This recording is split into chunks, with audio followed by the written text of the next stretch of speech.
United States, the newspapers are saying that I came here today to speak to about 5,000 Nazis. And tomorrow, they're going to report that yes, I was here and that I spoke to maybe 3,000 to 5,000 Nazis. And I look at this crowd and I see the opposite of Nazism. I look at this crowd, I see all the flags of Europe. I see people of every color. I see people from every nation, every religion, all caring about human dignity, about children's health, about political freedom. This is the opposite of Nazism. Now I'll tell you something. It's a mystery to me that all of these big important people like Bill Gates and Tony Fauci have been planning and thinking about this pandemic for decades. Planning it so that we would all be safe when the pandemic finally came. And yet, now that it's here, they don't seem to know what they're talking about.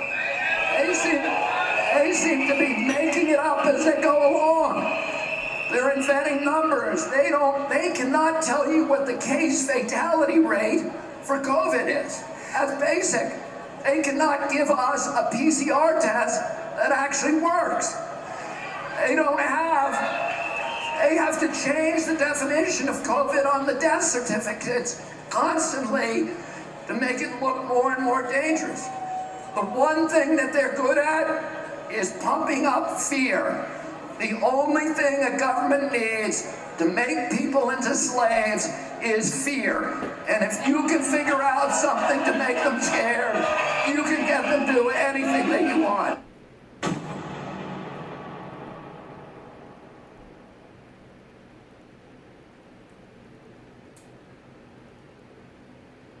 Good morning.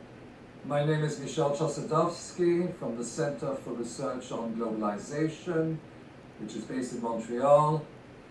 And today's discussion is on the COVID-19 fear campaign, the propaganda support to the agenda which is now being imposed upon us on March 11, 2020, 193 countries, member states of the United Nations, were instructed to implement the lockdown as well as close down their economies. In other words, that is the closure of the global economy, of the entire planet.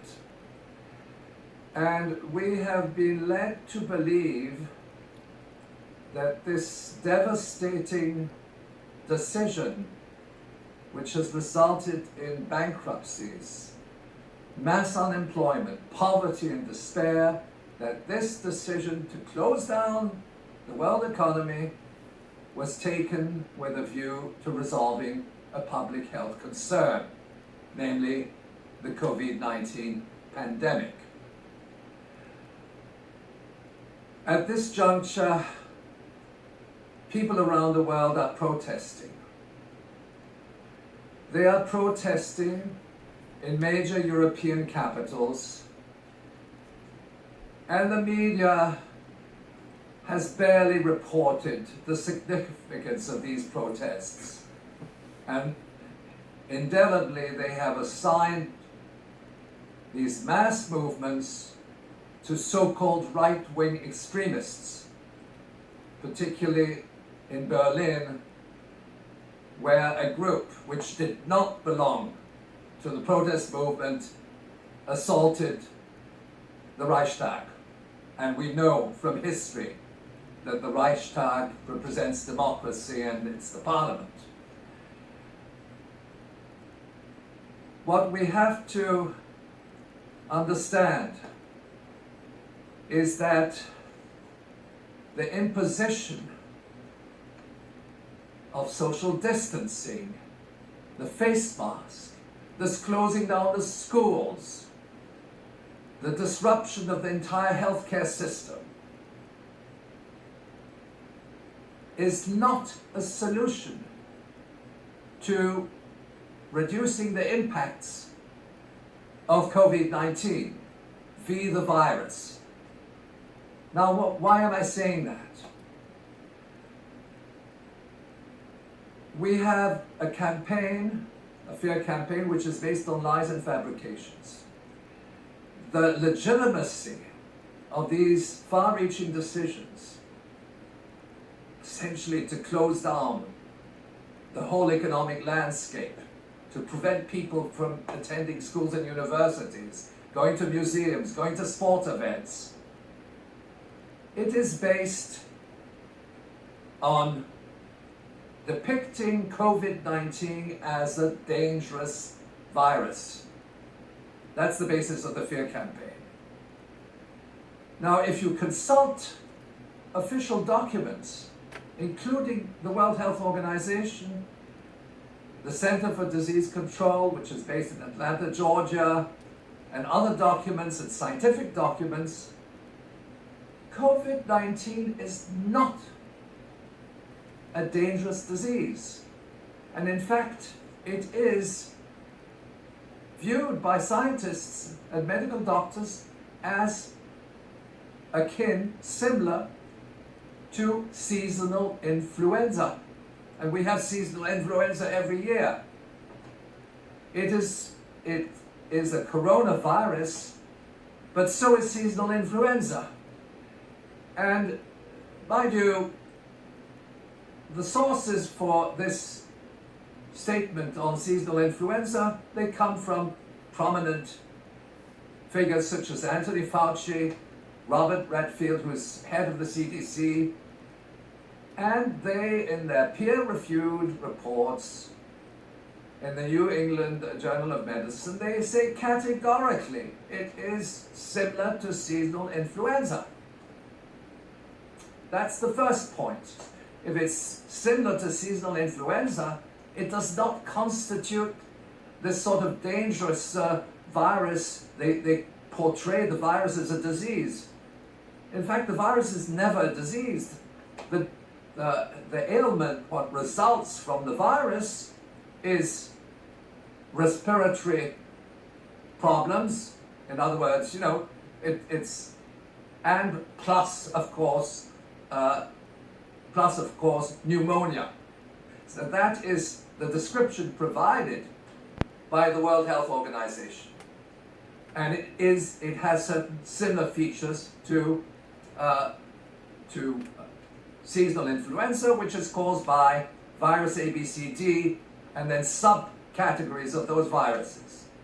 So that's the first statement. Now, if they had told us, if the journalists had done a little bit of research and had looked at the peer-reviewed reports, but they don't. If they had told us that this was similar to seasonal influenza, they wouldn't have been a fear campaign. People said, oh, it's similar to seasonal influenza. But that didn't happen. Now, the second element has to do with the estimates.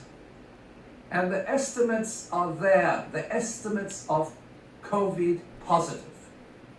Those estimates constitute the political ammunition, so to speak. Politicians will refer to the number, the tens and thousands of cases. They'll never talk about recovery, okay? Tens of thousands of cases of COVID plus, COVID positive tests. And they will then also look at the death, the mortality data, and so on and so forth. And this will be part, of course, of the fear campaign. Now, bear in mind, if you look very carefully at the tests which are undertaken to support these political statements, again, there's no proof whatsoever that COVID-19 is threatening humanity, requiring the closing down of planet Earth. Let me pause and analyze what is called the PCR test.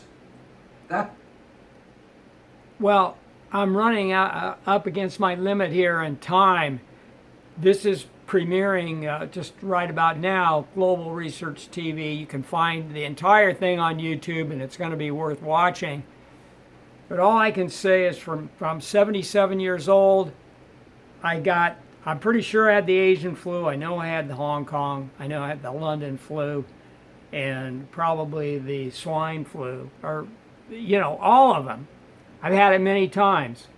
And they were all, everybody suffers with those things. But when this rolled out back in March, I just knew it wasn't right. The way the reaction was completely over the top. Governor Newsom closed down California, as I recall, before even 10 people had died. Now, of course, that's a much greater number now.